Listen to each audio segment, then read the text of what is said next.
Hi, wee friends. It's Miss Chris. I am so excited to be back and to be able to share this time with you again. And as we start our wee time together, let's bring ourselves to a real cozy space. Something um, that I like to do is just kind of stop and I take a deep breath and just tell myself, hey, I'm ready. I'm ready to listen. I'm ready to be with my family, and I'm ready to learn about some new Bible stories. So, as we are getting ready for our we time together, I'm going to bring out my little candle and light this because this is a reminder of the love and presence that God and Jesus bring to us every day. So I'm going to put this kind of right in front of me. You might be able to see it flicker for a little bit, but we'll make sure that we see it together at the end to turn it off.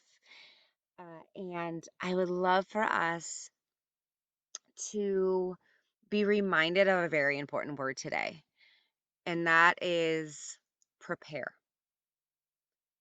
There's lots of ways to remember that word. For instance, to prepare a meal, that would mean that you're cooking the food and you would need the supplies for the food. You would need all the ingredients and the cooking tools. Um, Sometimes you have to prepare yourself to get ready for school, wherever that may be. School in our house is our house. So the way we prepare is by making sure we do, the eating breakfast, brushing the teeth, getting ready. But then it's also like plugging in your computer, making sure your supplies are out, finding a space. So the word prepare could be used in lots of different ways. Um, Today we're going to listen to a story from the Bible, and it is from the New Testament from Matthew. And in this story that we are going to listen to today, it talks about how people prepare themselves for the Lord. Um, and there's a real special meaning about the story that we're going to listen to, and it's about a wedding. And raise your hand or think out loud or say, this was me. Raise your hand if you've ever been in a wedding or at a wedding before. I've been to so many and I love going to weddings. And this Bible verse that we're going to hear today talks about a wedding, but it happened a very long time ago and it's different from the wedding that we think of today. So, as we listen to this story and we think about the word prepare, I want you to ask yourself as you're listening, how do I prepare? How did that word make sense in our story? So, let's take a listen.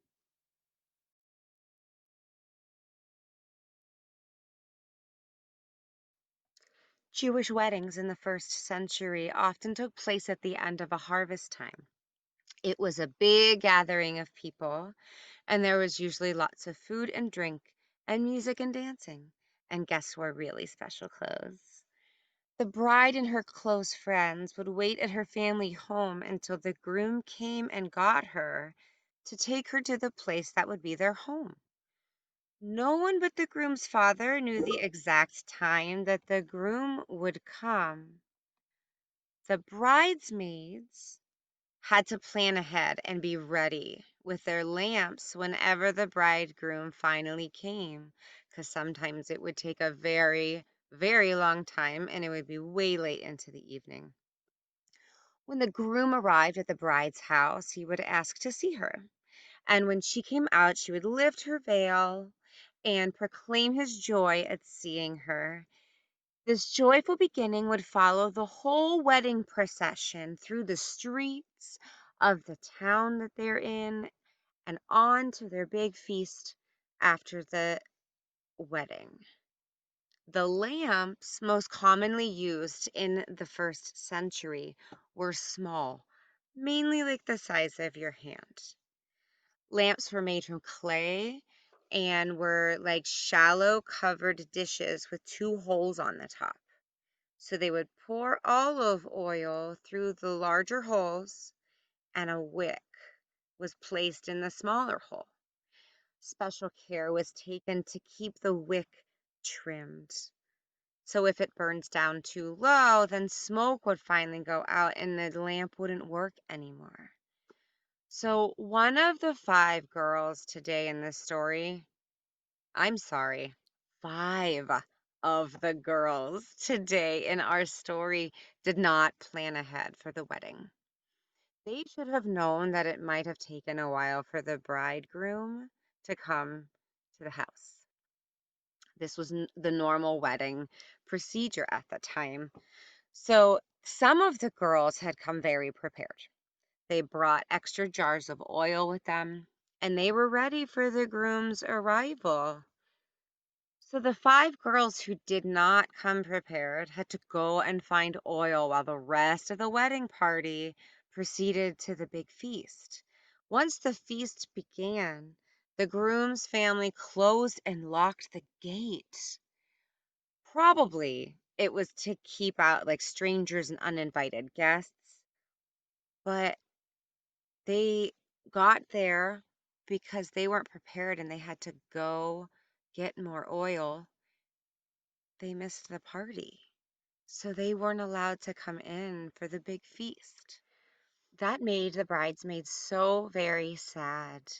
And they were trying to open the door and they say, Lord, Lord, open the door for us. But then when he replied, he said, truly, I tell you, I don't know you. Therefore, keep watch because you do not know the day or the hour.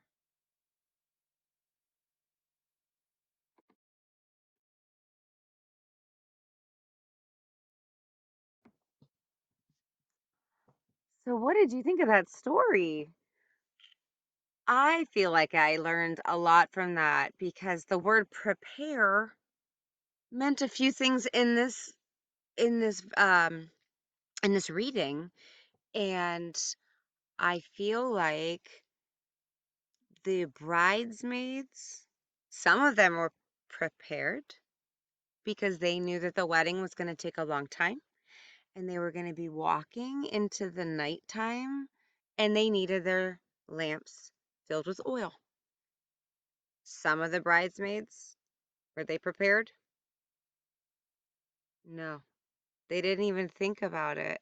And then they missed the big celebration at the end. The other way I think the word prepare was really, really, really like meaningful to me at the very end is when we heard the last line. Therefore keep watch because you do not know the day or the hour. And you could think to yourself, well, what does that mean?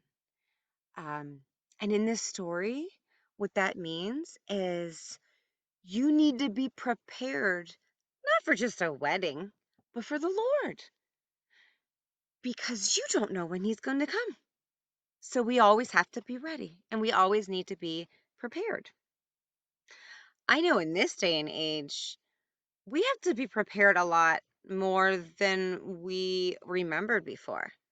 Like now, if I'm ready to like get in the car to go somewhere to, go to the grocery store or have to pick up supplies for school. Um, I have to be prepared and remember quite a few more things now. Like I have to remember hand sanitizer and a mask for me and a mask for Ellis and Nora and bringing our own extra things in case we need it. Um, So the way that we have to be prepared for everyday things has changed a little bit. And that's okay because it helps us remember the more and more we remember these things, we're always prepared. So now I don't forget about those things anymore. And so just like we have to be prepared or use the word prepare ourselves for the Lord, to me that means being open and honest and ready and filling the world with love because we need that more than ever. So if we can show that to ourselves and we can show that to others, it's just a beautiful thing to make ourselves be ready and be prepared. So I hope that you can find ways that you could be prepared. Here's what I would love for you to try at home with a family. Now that we go to church a little differently and we are doing it on a screen and not at a building, I want to know ways that you prepare yourself to be ready for church because that's a way that we all prepare ourselves for the Lord is by being together for church. So I would love for you to spend time with your family at home and think about, well, what are ways that you prepare yourself and what are ways that you get ready? Could it be something as simple as like, well, we all sit together or we all like to take a time and say a prayer together before we start worship? Or we do it at our own time now because we can have the time and space to do it on different days or times. Um, there's ways that you can do that that are different than I'm telling you. So I would love to know some ways that you prepare as a family to have church because I know it's not the way that we see it or we used to see it, but to me, sometimes it doesn't matter about the space that you are in it. It matters that you're in it, and it could be anywhere. So that's why we always want to be prepared. So, friends, as we end our time together, I would love for us to say a prayer. So I am going to use my hands like this. I'm going to pray like this today. I wonder how you're going to pick your way to pray. So as we bow our heads, I'd like you to repeat after me. Dear Lord, prepare my heart for the coming of your Son today and every day. Amen. Friends, my heart is full, and I am so happy to be with you guys again. And I look forward to spending more time with you on our we time together. Take care.